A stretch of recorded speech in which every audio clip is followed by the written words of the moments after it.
रानीपुर में रिपोर्ट करे पियो मदद अली सोलंकी असांजे नौजवान के ज़हर ॾेई क़त्ल कयो वियो आहे।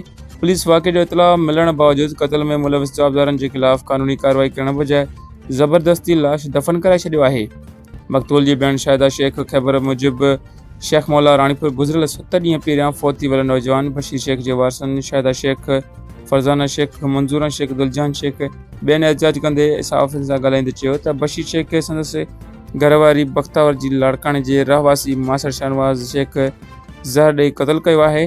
क़त्ल वारी राति बशीर शेख वटि तरसल हो जेको 4 बजे भॼी वञण में कामयाब थी वियो। वाक़े जो इतला मिलण बावजूद रानीपुर पुलिस ॾुआरी जे ख़िलाफ़ कानूनी कार्रवाई करण बजाय ज़बरदस्ती लाश दफ़न कराए छॾियो आहे। मरहूम जी घरवारी पंहिंजे मुड़ुस जे घर में इद्दत पूरी करण बजाय घरां निकिरी वई आहे।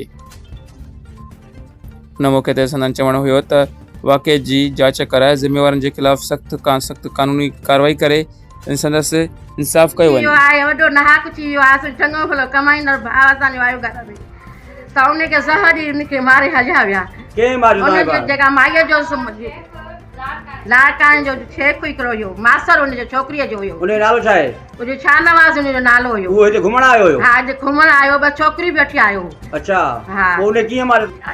या पुलिस ऑफिस में वियासीं, उन बि असांजी अदालत न कई। तव्हांजो बशीर छा थिए? मुंहिंजो सोटरा भाउ आहे। तव्हांजो सोटरा? जी। हाणे छा था तव्हांजो मुतालबो छा आहे? असां चऊं था इंसाफ़ थिए, हक़ थिए असांजो। इंसाफ़। हीअ अदी तव्हांजो छा चवणु आहे? मुंहिंजो बि भाउ आयो त असां चऊं था असांजो हक़ थिए। हक़ थिए। नंढड़ा बचड़ा आहिनि, भूल अनाज सहारो, इन जो सहारो आहे। जवान खे मारियो आहे, ज़हर ॾिनो आहे। उन्हनि जी का दुश्मनी हुई? छा मसलो हुयो? कुझु दुश्मनी का शइ न हुई। दुश्मनी इहा ई करे आहे जो 4 बजे भॼी वियो आहे।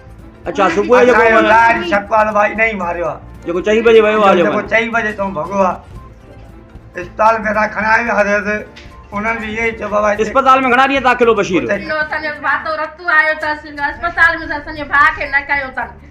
इहो मासर बि हुनखे ॿाह खां वठी झले बीठो त तूं लह न कोठे खां उते वेठो, तूं हिते वेठी हुज। जिते हिनजो साह निकिरे पोइ तूं कोठे खां लह, पोइ सॼे अवाम खे नी